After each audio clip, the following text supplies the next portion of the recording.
Olá pessoal, dando prosseguimento à nossa discussão e ao nosso estudo a respeito dos crimes contra a honra, vamos trabalhar a exceção da verdade. Na nossa última videoaula, nós estávamos estudando a calúnia, o artigo 138. Paramos justamente nesse parágrafo terceiro, quando eu já tinha anunciado a exceção da verdade, que se trata, na verdade, não propriamente de uma ação, mas de um incidente processual. Por que um incidente processual? Porque fulano atribuiu um fato definido como crime a Cicrano. Atribuiu falsamente um fato definido como crime a Cicrano. Cicrano, se vendo vítima dessa calúnia, vai oferecer uma ação penal privada por calúnia. Cicrano oferece uma ação penal privada por calúnia contra fulano. Aí fulano pode dizer, não, eu não estou atribuindo um fato definido como crime falsamente, não. Ele cometeu sim um crime, diz fulano. Aí fulano faz a defesa, oferece a defesa, mas oferece também incidente processual. Suscita o incidente processual de exceção da verdade. Aí nesse incidente processual, ele pode provar no processo que o que está dizendo é verdade. Por que tem tanta importância esse incidente processual? Porque a partir do momento que ele fulano prova a veracidade da sua imputação, ele está provando, demonstrando em juízo a prática de um crime por parte de Cicrano. E aí a gente vai precisar tomar as medidas cabíveis diante da comprovação de um crime em justiça, em juízo. E o que é importante a gente lembrar, pessoal, é que esse incidente, no final das contas, seria a defesa mais certa para a pessoa que está sendo acusada de calúnia, mas tem como consequência aqui também a demonstração em juízo de um crime. E como é um incidente processual, a questão do processo principal, que era de calúnia, que era ação penal privada de calúnia de Cicrano, contra fulano, essa questão principal do processo, a calúnia propriamente dita, vai ficar sobrestada, vai ficar esperando que o incidente processual de exceção à verdade seja julgado. Porque se essa exceção da verdade é julgada favoravelmente a fulano, que foi quem imputou a prática criminosa, e é o excipiente, quem oferece a exceção da verdade em face do excepto, que é Cicrano, a gente vai ter que o processo de calúnia perde o objeto, porque está provado em juízo a prática do crime, percebe? Então, a exceção da verdade, ou exceptio veritatis, ou demonstratio veris, que são os termos em latim para denominar esse incidente processual, é a regra. A exceção da verdade é a regra no crime de calúnia, no crime do artigo 138. O parágrafo 3º traz justamente as exceções, digamos, da exceção. Quais as situações envolvendo o crime de calúnia que não permitem a exceção da verdade?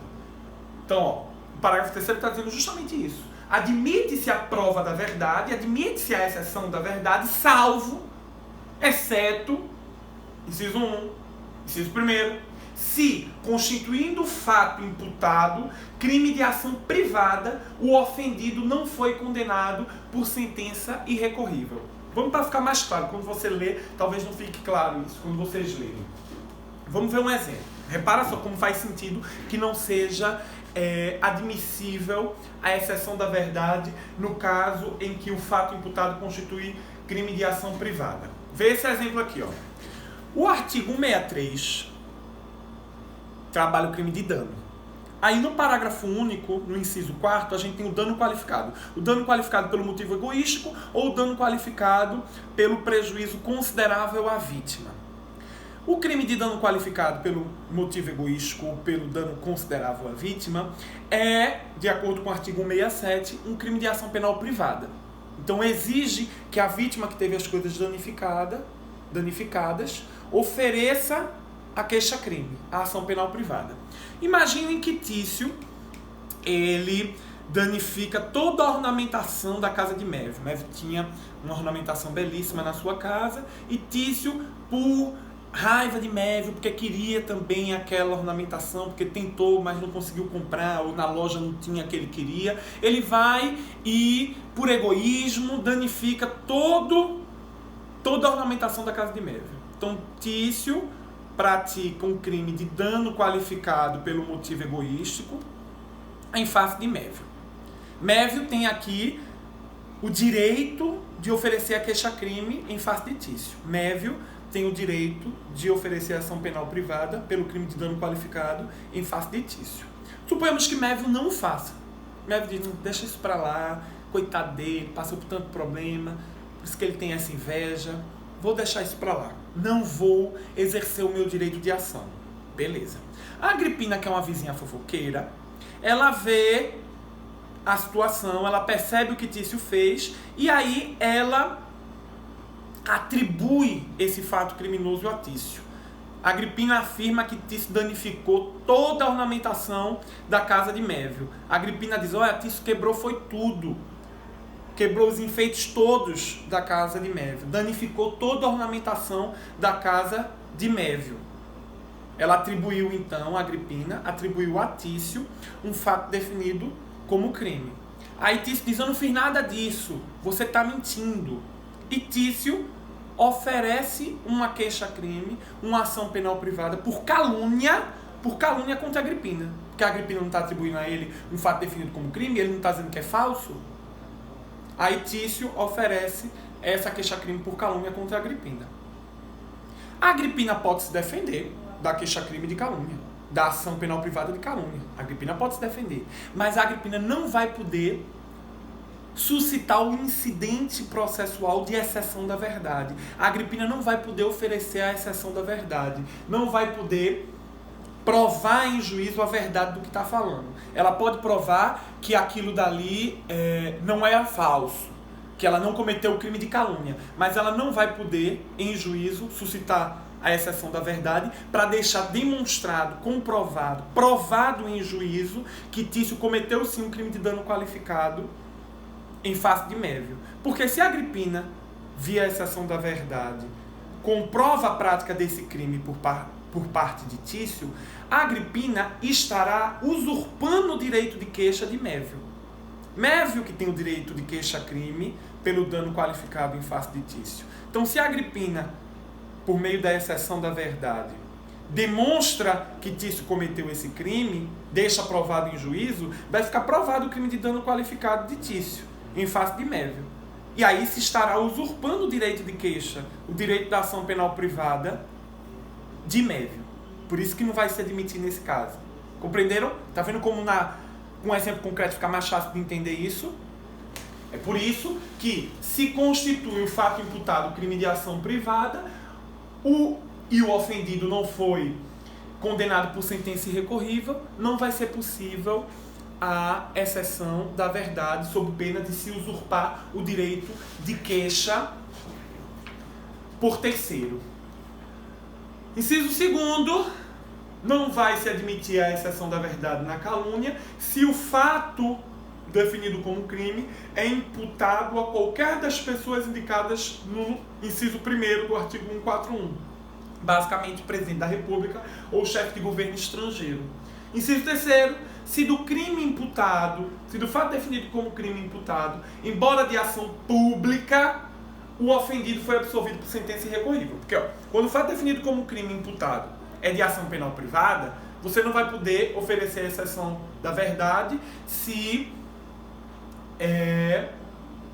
o ofendido não foi condenado por sentença irrecorrível. Porque senão você vai estar usurpando o direito de queixa de alguém, dessa pessoa em face de quem o ofendido da calúnia cometeu o crime. Mas aqui no 3º inciso é outra situação.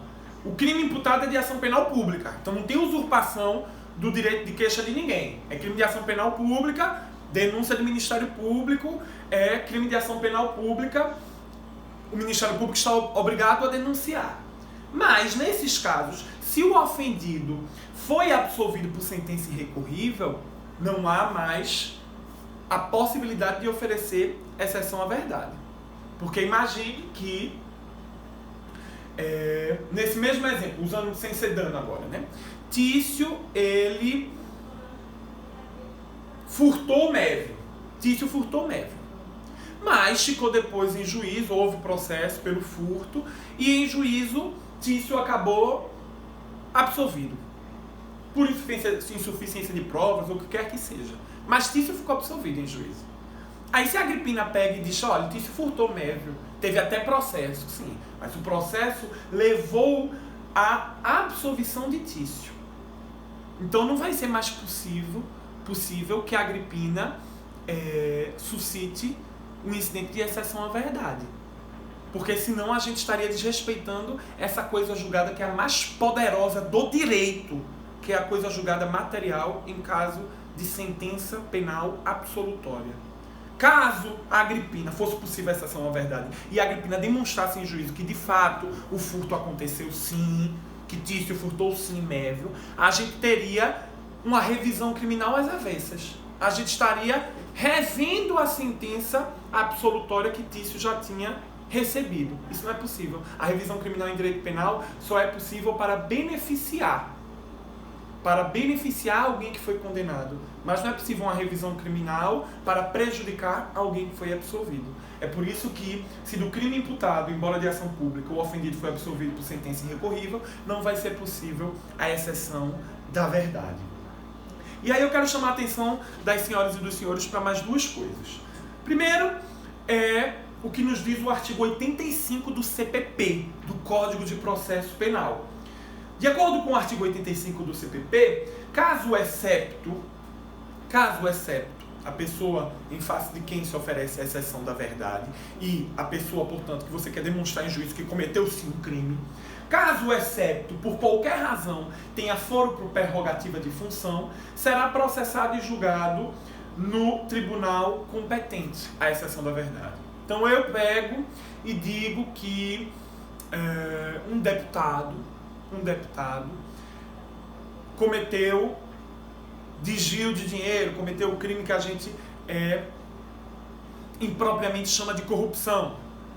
Eu digo que o deputado recebeu propina para aprovar essa ou aquela emenda parlamentar. Então estou atribuindo fato definido como crime a um deputado. O deputado diz, não, é mentira sua. O deputado oferece queixa-crime contra mim, ação penal privada por calúnia contra mim.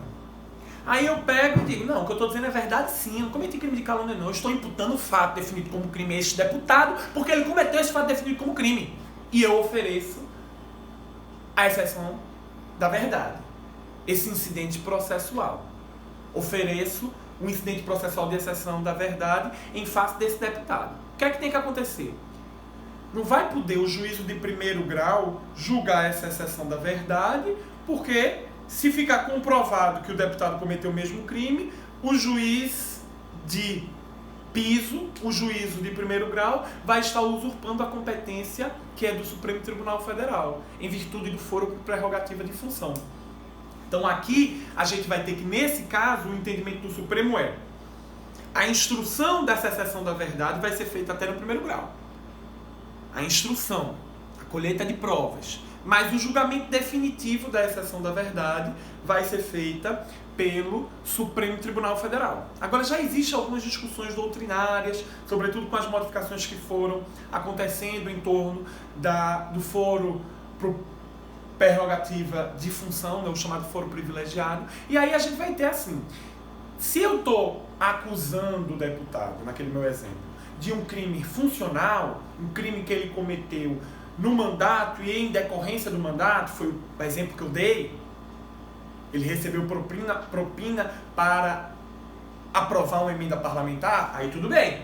Aí a instrução vai ser em primeiro grau e o Supremo julga. Mas se o crime que eu estou acusando esse deputado foi um crime que ele cometeu antes do mandato, ou não tem relação nenhuma com esse mandato, aí na doutrina se discute que não faz sentido que seja o Supremo que julgue, porque o Supremo tem a competência para julgar, de acordo com o foro privilegiado, foro por prerrogativa de função, os crimes cometidos em decorrência do mandato, dentro do mandato, os crimes funcionais. Então, é importante a gente também ter isso em mente. Mas no exemplo que eu dei, seria assim, do Supremo a competência para julgar. Muito embora o próprio Supremo já tenha entendido que pode ser instruída essa exceção da verdade no primeiro grau.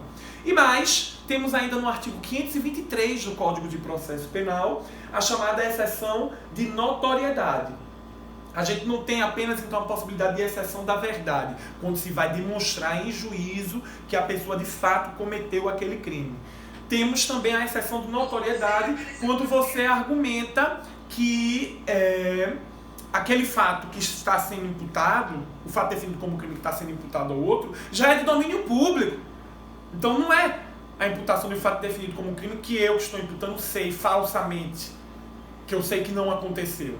Todo mundo sabe que aquilo aconteceu, então eu estou imputando, não estou cometendo a calúnia. Então percebam, quando há a exceção da verdade e a pessoa que oferece a exceção da verdade demonstrou em juízo que aquele fato imputado é verdadeiro, vai haver a tipicidade da calúnia. Quando há a exceção de notoriedade, a pessoa demonstra em juízo que aquele fato já é de domínio público, fato definido como crime que ele está imputando, vai haver também a tipicidade da conduta. Tudo porque o crime do artigo 138 é caluniar alguém imputando-lhe falsamente fato definido como crime.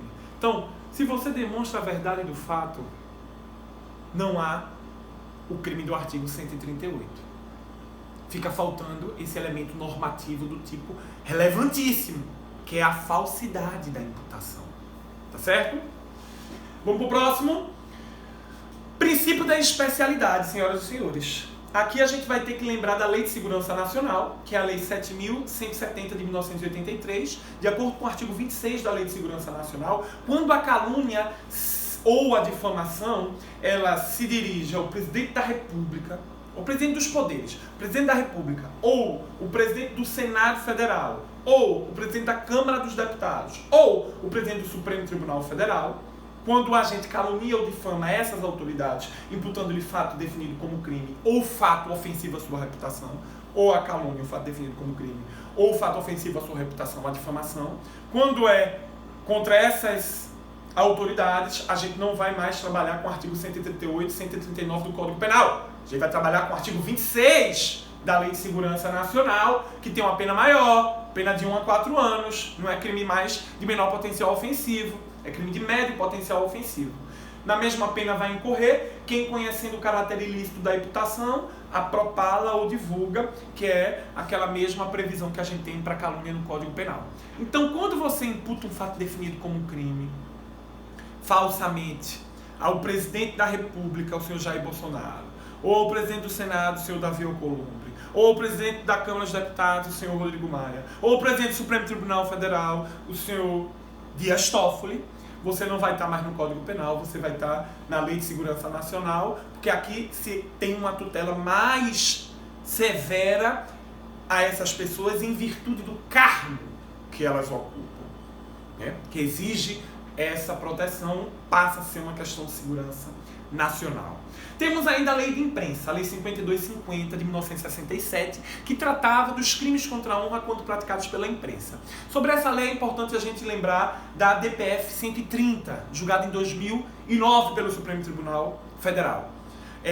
A arguição de descumprimento de preceito fundamental número 130, julgada em 2009, ela traz pra gente a decisão do Supremo que define que a lei de imprensa, a lei 5250 de 67, ela não foi recepcionada pela Constituição de 88, não foi recepcionada pela Constituição Cidadã. Então, os crimes contra a honra tratados pela lei de imprensa considera o Supremo Tribunal Federal que eles violam a liberdade de imprensa.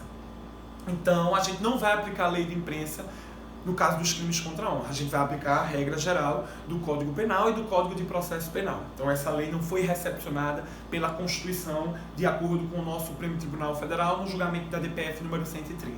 E temos que lembrar, esse está em vigor sim, o Código Eleitoral, Lei 4737 de 65, que tipifica os crimes contra a honra na propaganda eleitoral. Vamos para o próximo. Crime de difamação, artigo 139. O crime de difamação consiste em difamar alguém imputando-lhe fato ofensivo à sua reputação. A pena vai ser detenção de 3 meses a 1 ano e multa, mais uma vez crime de menor potencial ofensivo, e vê que é um crime guarda-chuva, porque a calúnia é mais exigente, tem a pena maior também. Mas a calúnia é imputar um fato definido como crime que eu sei que a pessoa não praticou. Imputar falsamente um fato definido como crime. Na difamação é imputar só um fato ofensivo à reputação de alguém. Então o que não cabe na calúnia pode caber aqui na difamação, porque basta um fato ofensivo à reputação da pessoa para que o crime de difamação esteja configurado. Agora, aqui também temos uma honra objetiva, tem que ser um fato imputado. E tem que chegar ao conhecimento de um terceiro, além da vítima, porque aqui está se tutelando a honra objetiva, o apreço pessoal, né, que a comunidade, as pessoas têm àquele ofendido, difamado aqui no nosso caso. Então, as mesmas observações que nós fizemos a respeito da calúnia. O que a gente precisa ter cuidado é, primeiro, calúnia contra os mortos cabe, difamação contra os mortos não cabe. Segundo, exceção da verdade na calúnia é a regra. Só não vai haver exceção da verdade na calúnia naqueles casos. No caso do crime de ação privada, quando não houve sentença penal condenatória irrecorrível. No caso de ser presidente da República ou chefe de governo estrangeiro. Ou no caso de ter havido uma sentença absolutória, transitada em julgado. Então, a exceção da verdade é regra na calúnia.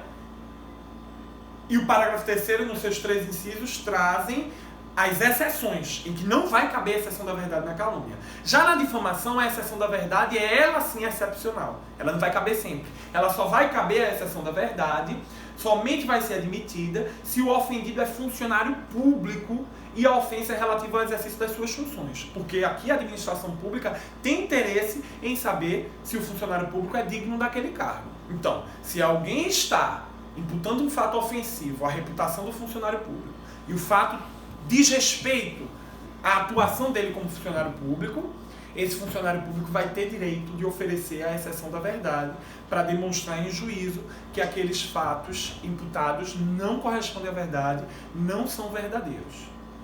Então vai ser a única situação em que a exceção da verdade vai ser admitida no crime de difamação. E aqui, como é também na calúnia, a tentativa vai ser possível se a difamação for na forma escrita, porque a forma escrita permite o fracionamento do intercrimes. Mas é muito difícil a gente pensar tanto na calúnia quanto na difamação tentadas. Normalmente ou ela vai ser consumada ou não vai existir, porque para ser na forma escrita teria que ser uma